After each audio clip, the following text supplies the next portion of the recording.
Boa tarde, estamos a iniciar uma nova conversa sobre aves. Desta vez temos a 15ª espécie observada aqui na lista do Gonçalo Elias, que é o andorinhão preto. Olá, é verdade, hoje vamos falar então do andorinhão preto, que eu observei pela primeira vez em maio de 1988, tal como já aconteceu com outras espécies comuns e, diria eu, fáceis de identificar. Esta é uma daquelas aves que eu já conhecia antes de começar a fazer a minha lista, conhecia daquelas saídas que eu fiz com o meu tio em meados da década de 80. Portanto, é mais uma daquelas espécies em que a inclusão na lista foi mais um formalismo que outra coisa.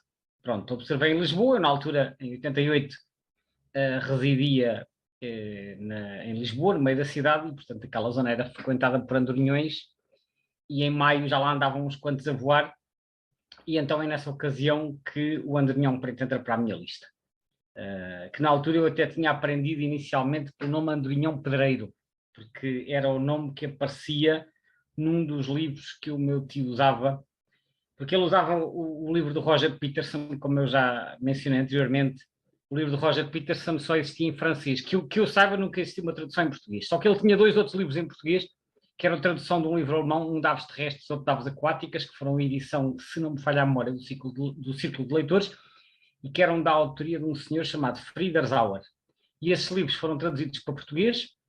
Eu não sei exatamente onde é que eles foram buscar os nomes, porque os nomes não coincidem todos com a lista de Sacarrão e Soares. Havia algumas diferenças, e eu recordo-me que no caso do Apos Apos, o nome que eles tinham lá era Andorinhão Pedreiro.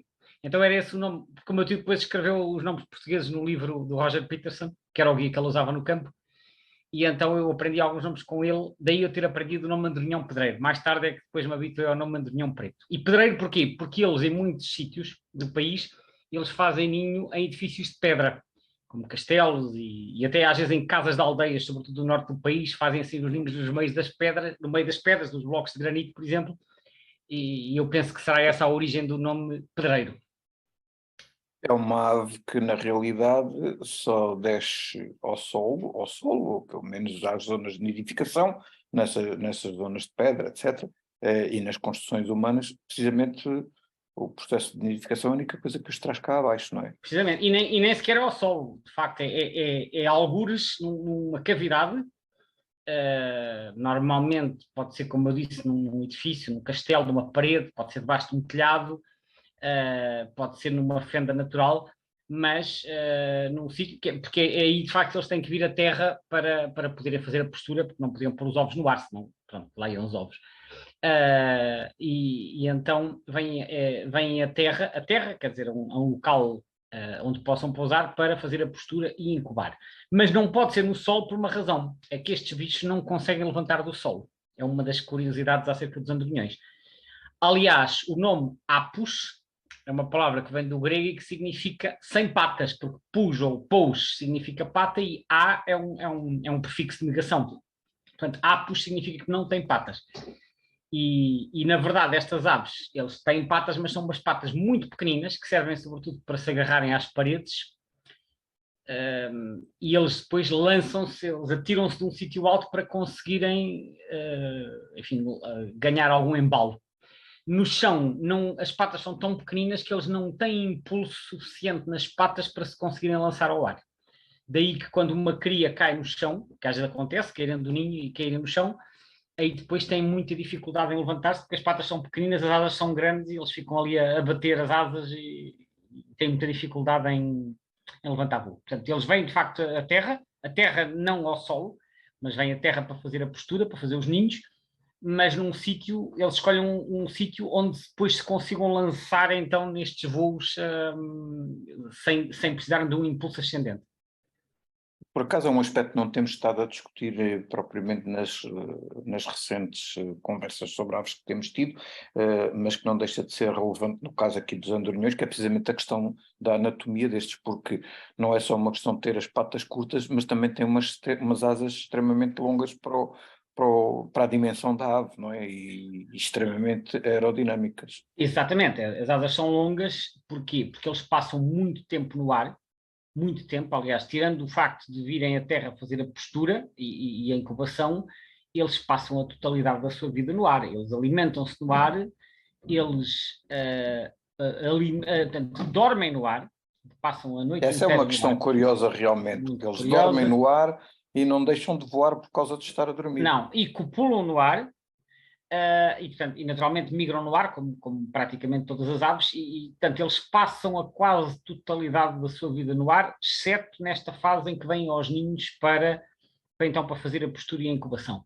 E a questão do dormir, vamos ver, de facto está provado, e já há estudos de seguimento que mostram que eles nos territórios de invernada que se situam em África, eles não vêm à Terra. Portanto, fora da época de reprodução, eles não vêm à Terra. Agora, nós também temos que ver que o conceito de dormir aqui não é exatamente igual àquilo que significa dormir para nós.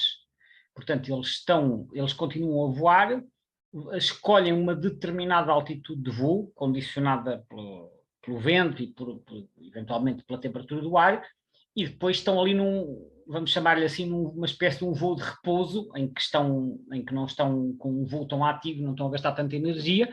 Agora, não estarão literalmente a dormir como nós que fechamos os olhos e estamos a sonhar. Portanto, enfim, não sei exatamente, penso que o conhecimento não nos permite descrever ainda em grande pormenor como é que se processa o sono nestas aves. Agora, o que se sabe, e isso há estudos que mostram, eles passam a noite no ar, a voar a 200, 300, 500 metros de altitude, dependerá das zonas e das espécies, portanto não vêm à Terra, o que significa que determinada época de nidificação eles se calhar passam 8 meses ou mais no ar, sem vir à Terra. É fascinante. Ouvi uma vez uma referência de que, digamos, o dormir deles, que seria tipo metade do cérebro desligava de cada vez, há algum conhecimento de facto sobre isso, ou isto é apenas É mais possível que haja, mas eu não tenho agora presente estudos sobre isso, porque isso seria necessário procurar estudos mais especializados, que eu não procurei. Mas efetivamente, portanto, trata-se digamos, de um período de mais baixa atividade, em que eles se calhar não têm que estar num voo tão ativo, portanto, daí eu estar a dizer que não precisam de gastar tanta energia. Estão se calhar a planar, vamos imaginar, isto agora sou eu um bocadinho a fazer suposições, mas vamos imaginar que se comportam como um planador, não é? Um planador que estabiliza a uma determinada altitude e depois deixa-se levar ali pelo vento, e desde que se mantenha naquela altitude não precisa de fazer grande esforço. Aliás, como sabes, um planador só precisa de um rebocador para o levar lá acima e depois pode andar ali a voar, aproveitando as correntes e, enfim, se as correntes forem favoráveis, pode andar lá muito tempo e não precisa de motor nem precisa de mais nada. E, portanto, eu penso eu que o voo destas aves, quando estão a abrir aspas, dormir, seja algo assim desse estilo. Agora, tirando isso, eles têm de facto umas asas muito longas porque eles voam muito rápido, fazem muitos quilómetros e isso dá-lhes um grande aerodinamismo e a possibilidade de mudar rapidamente de direção, e asas longas dão mais sustentação e permitem não gastar tanta energia, né? Uma das Essa é coisas impressionantes, de facto, sobre estas aves é não só aquilo que referiste agora, não só a velocidade a que voam, supostamente são das aves mais rápidas em voo a direito, digamos, não estamos a falar do voo picado, aí sabemos perfeitamente que ganha o falcão peregrino, mas em voo horizontal estas são das aves mais rápidas que existem. E de facto outro aspecto também curioso é mesmo em período de nidificação, portanto, que eles são mais confinados à zona onde fazem o ninho, não deixam de percorrer distâncias na ordem da centena de quilómetros ou mais para se alimentarem. diariamente, sim, eles mexem, até porque assim, a velocidade a que eles voam, que eu penso que anda nos 60 ou 70 ou mais quilómetros por hora, Eu vi uma permite. referência a cento e poucos quilómetros por Isso hora talvez seja, em sim, extremos, em sim, extremos. em extremos, mas assim, numa velocidade normal de voo, eu diria, daquilo que eu tenho visto assim, como se costuma dizer, a olhómetro, né? Eu diria 60, 70. Obviamente que eles conseguirão, se tiverem vento favorável, por exemplo, conseguirão voar mais depressa. Mas vamos imaginar que é 60, 70, 80. Portanto, eles conseguem ir, vamos imaginar, de Lisboa até à Ponta da Erva, até à Alzira Grande de Vila Franca, não é? Ali em 10 minutos, por exemplo, ou conseguem ir quase até Évora em pouco mais de uma hora. Isto só para dar assim uma noção das distâncias. Portanto, vão realmente muito rápido e conseguem. Eles vão atrás dos enxames de insetos, porque eles alimentam-se de insetos, alimentam-se em voo, e eles têm uma boca muito pequenina nas mandíbulas, mas depois, quando abrem, aquilo é uma goela enorme. E porquê? Porque aquilo, eles alimentam-se em voo, abrem a boca e aquilo funciona tipo funil a apanhar tudo o que aparece à frente. Como os noitibós. como os noitibós, exatamente. Isto acaba por ser uma espécie de noitibós em miniatura, em termos de estrutura e técnica de voo. Aliás, embora eles estejam na sua ordem própria, que é os apodiformes, os noitibós são os caprimuliformes, mas há diferenças nas autoridades taxonómicas na forma como organizam a taxonomia e, por exemplo, a lista de Clements, que é aquela que é seguida pelo eBird, atualmente considera os andorinhões como sendo parte dos caprimuliformes. O IOC, que é o International Ornithological Committee, que é a lista mais seguida na Europa, considera uma ordem separada. Portanto, há sempre aqui diferenças entre as autoridades, mas o facto de haver uma autoridade que considera estas aves parte dos caprimuliformes já por si é sugestivo da proximidade que eles têm aos noitibós. E efetivamente há algumas semelhanças, como eu disse, na forma da boca, na forma de voar, no facto de se alimentarem em voo, terem aquelas asas compridas. Claro que os noitibós são maiores e capturam presas maiores, mas sim, há algumas semelhanças. Um aspecto também não deixa de ser curioso é a questão da distribuição desta ave. Quando nós olhamos para os mapas de distribuição na zona de invernada versus na zona de nidificação, há uma dispersão muito significativa quando eles vêm aqui para cima, para a Europa e Ásia. Para o Paleártico, sim, para o Paleártico. Porque depois, quando é na altura de invernada, concentram-se todos em África. Tudo em África. É muito engraçado e esse aspecto é fascinante, de facto. Eles, portanto, a área de reprodução abrange toda a Europa, desde Portugal até à Escandinávia. Não sei se vai mesmo até ao norte, mas já pelo menos acima, vai quase até ao Círculo Polar. E depois continuam pela Europa de Leste, a Rússia, abrangem praticamente toda a Ásia, exceto as latitudes elevadas, até à China. E depois, como referiste, eles vão todos invernar na África tropical. Portanto, mesmo as aves asiáticas. E é muito engraçado porque há um investigador com quem eu já tive a oportunidade de colaborar no âmbito de um projeto que nós fizemos para estudar os andorinhões pálidos na Arrábida. Os andorinhões pálidos são outra espécie, que é o Apis pálidos, e que nós falaremos depois, quando chegar a vez dessa espécie. Mas esse investigador, que é inglês, mas que atualmente está a viver na Bélgica, que é o Lyndon Kersley, até posso dizer o nome, porque tenho já artigos publicados com ele. O Lyndon Kersley tem feito projetos de investigação lá na Bélgica também a marcar andorinhões pretos. E a marcar aqui com uns aparelhozinhos, que é uma espécie de... É quase como se fossem umas mochilinhas que se metem às costas dos bichos, que aquilo depois é preso com um arnês, com uns fiozinhos. Aquilo é muito leve e, portanto, não afeta significativamente o peso da ave. Pelo menos elas continuam a viver durante muitos anos com aquilo. E então, esse estudo que foi feito em Portugal com os andorinhões pálidos e na Bélgica com os andorinhões pretos tem permitido, com esses aparelhinhos que eu chamei mochilinhas, mas que na verdade são aquilo que tecnicamente se chama data loggers, permite recolher informação sobre os movimentos dos bichos. Ora, os data loggers não emitem, ao contrário, por exemplo, de aparelhos de GPS que se usam em aves maiores. Já existem em rapinas, etc., mas não em aves tão pequenas, porque ainda não existe, ou pelo menos estão a começar a ser desenvolvidos aparelhos de muito pequena dimensão capazes de transmitir o sinal GPS. E, portanto, estes aparelhos apenas recebem, e eles recebem a informação da luz solar e mais umas informações do meio ambiente, mas a única forma de conseguir extrair as informações é capturar a ave novamente no ano seguinte.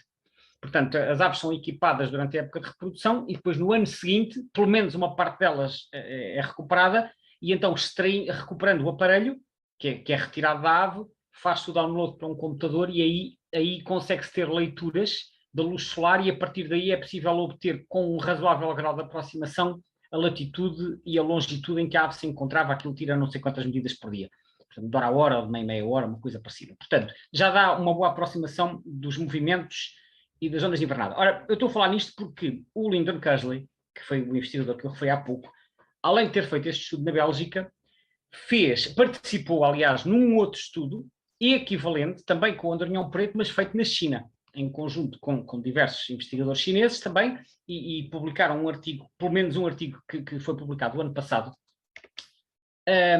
com os resultados exatamente desta análise às migrações dos andorinhões pretos marcados em Pequim. Portanto, eles marcaram os andorinhões numa colónia em Pequim para seguir os movimentos. E aquilo é muito interessante, porque esses andorinhões efetivamente vão invernar na África Austral, portanto, no sudoeste africano, estamos a falar de países como Angola, Namíbia e Botsuana, é a principal zona de invernada.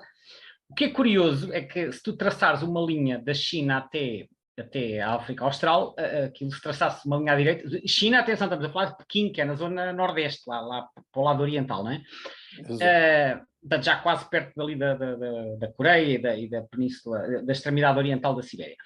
Se traçasse uma linha à direita, aquilo vinha para o Oceano Índico, mas eles não atravessam o mar. Eles vêm para o oeste, eles saem de Pequim para o oeste, e só quando chegam à Península Arábica é que viram para sudoeste e depois para sul. Quer na migração... Voam sempre sobre terra, portanto. Voam sempre sobre terra, ou fazem travessias, podem atravessar o mar, mas são travessias relativamente estreitas. Sim, tal como os nossos atravessam o Mediterrâneo, ou atravessam o Estreito, etc. Mas não fazem aquelas travessias de milhares de quilómetros sobre o mar. Até porque no mar tem o problema de não haver alimento, porque estes bichos se alimentam-se em voo, mas sobre o mar provavelmente há pouquíssimos insetos, sobretudo no mar alto. Portanto, eles fazem a rota para o oeste, ou seja, eles saem de Pequim, vão... Eu olhei para o mapa, não estive a medir, mas são para aí, vamos imaginar, 5.000 ou 6.000 quilómetros para o oeste, e depois é que viram para o sudoeste, na Península Arábica, e depois vão atravessando a África até chegarem às zonas de invernada que eu referi. E isto dá, salvo erro, ida e volta, dá qualquer coisa como 30.000 quilómetros. É uma coisa, uma viagem muito longa, fora as voltas que eles dão em cada dia. Portanto, isto é só o percurso de ida e volta, é mais ou menos isto. É muito interessante. Portanto, ou seja, isto é um bocadinho em resposta àquela situação que estavas a falar, de realmente até as populações asiáticas irem invernar à África. Da Ásia estamos a falar do Extremo Oriente. E o que este programa de seguimento permitiu perceber foi que, efetivamente, confirma-se que eles vão invernar à África e confirma-se que eles fazem um voo para o oeste e só viram para sul quando já estão sobre a África, praticamente. Não atravessam o Índico. Pelo menos eles marcaram uma série de bichos, meia dúzia deles, pelo menos, que conseguiram recuperar os loggers, e todos eles tinham um padrão de migração mais ou menos equivalente. É muito engraçado. E enfim, muito há ainda para descobrir sobre os movimentos das aves, mas estes programas de seguimento permitem descobrir coisas muito engraçadas. Uma coisa também que eu aprendi sobre os andorinhões, também quando comecei a fazer observação, nomeadamente no Algarve, depois na Quinta da Rocha, que é uma situação que eu ia falar mais tarde, uma das coisas que eu aprendi é que os andorinhões na migração, por exemplo em outubro, etc., ou em abril, muitas vezes migram atrás dos sistemas frontais. Nós estamos, por exemplo, imagina, tens na primavera, vem assim uma tempestade porque passou um sistema frontal, não é? Com chuva e muitas nuvens, etc. Quando acaba a chuva, quando para de chover, eu lembro-me do Peter Harris, que foi uma das pessoas com quem eu aprendi muito lá na Ria de Alvor. Quando parava de chover, ele vinha cá fora, punha-se a olhar para cima e depois apontava e dizia: vêm aí andorinhões. E então passavam imensos bandos de andorinhões, pretos e misturados às vezes com pálidos e com reais. Portanto, eles fazem isso, e eu vi isto já em diferentes ocasiões. É uma estratégia de migração deles, é irem atrás dos sistemas frontais. Atrás e não à frente. O atrás deve ser para se refugiarem da chuva. E possivelmente também beneficiam da direção do vento, porque o vento também é que vai empurrando o sistema frontal. Portanto, eles desenvolveram ali um sistema de navegação que lhes permite tirar partido dos sistemas frontais. Repara, quando está chuva e mau tempo, normalmente nós não vemos muitos migradores. Os migradores estão em terra, não é? Não vês aves planadoras, não vês muitos insetívoros a voar, mas os andorinhões têm uma estratégia que lhes permite ir atrás dos sistemas frontais. E possivelmente isto também lhes dá algumas economias de energia nestas longas viagens. É muito curioso este aspecto. E se calhar também há alguma relação com a produção de alimento, não? No caso das migrações, não te sei responder, até porque assim, não está sempre mau tempo, e quando está bom tempo... Eles não migram diretamente, ou migram? O que é que tu queres dizer com diretamente? Do estilo sair da zona de nidificação e agora vamos todos para a África de seguida, não é assim, não é? O que acontece... que eles parem pelo caminho para se reabastecer. No estudo que nós fizemos sobre os andorinhões pálidos, que eu depois falarei mais à frente em detalhe noutra sessão, mas muito resumidamente, o estudo que nós fizemos dos andorinhões da Rábida que vão invernar na África Ocidental, eles fazem a migração podem viajar 2 ou 3 ou 4 dias seguidos, depois fazem uma espécie de stopover numa zona que tem algumas condições de alimentação e fazem ali uma paragem para se alimentar. É como nós, quando estamos a fazer uma viagem longa, também temos que parar para nos abastecer, né? Portanto, não fazemos a tirada toda de uma vez. E com as aves também funciona assim. Portanto, com os andorinhões pretos, eu agora teria que reler o estudo em mais detalhe, mas é normal haver várias aves que fazem assim 2 ou 3 grandes etapas e pelo meio fazem intervalos para se alimentarem em zonas que tenham condições para isso. Uma curiosidade já agora, que eu, antes de terminarmos, que eu sei que está quase na hora, mas que antes de terminar gostava de referir o seguinte: eu uma vez, há muitos anos, fui à Polónia, E na Polónia visitei um parque nacional que existe na fronteira com aquilo que é atualmente a Bielorrússia, chama-se a Floresta de Bialowieza, que é um parque nacional, é uma floresta antiga, muito bem conservada e pouco intervencionada, portanto, com árvores gigantescas e onde não há assim produção florestal nem nada, portanto, eles deixam-se a floresta mais ou menos desenvolver sozinho, as árvores que estão tombadas, as árvores que estão tombadas, eles deixam-nas lá. E nessa floresta, que é uma floresta bastante densa, onde há mochos, pica-paus e outras coisas, tem andorinhões pretos. É uma das curiosidades. E onde é que os andorinhões... E eu lembro-me de ver lá andorinhões pretos no meio da floresta. E não é apenas visto em alimentação. Eles nidificam lá e nidificam em cavidades de árvores. Portanto, em árvores velhas, em zonas florestais que tenham cavidades, os andorinhões podem usá-las, pelo menos em certos países, como é o caso da Polónia, podem usá-las como locais de nidificação, que é uma coisa que não acontece muito em Portugal, mas só estou a referir isto para mostrar que as estratégias de nidificação das espécies podem variar muito de uns países para os outros, consoante as condições que existem nesse país. E esta é também uma coisa... Exatamente, mas a adaptação, a capacidade de adaptação é o segredo da sobrevivência, não é? Que é a forma de se conseguirem reproduzir. E pronto, acho que... o sucesso da espécie está sempre dependente dessas capacidades de adaptação. Sem dúvida. Olha, Gonçalo, muito obrigado por esta conversa. Eu acho que já estamos aqui um bocadinho alargados no tempo. Havia aqui mais uns assuntos que eu gostaria de discutir, mas quando falarmos do andorinhão pálido, ainda temos aqui mais alguns assuntos para discutir. Sim, senhora. Certamente voltaremos aos andorinhões. Obrigado, até breve, então. Então. Até breve e obrigado a quem nos ouviu.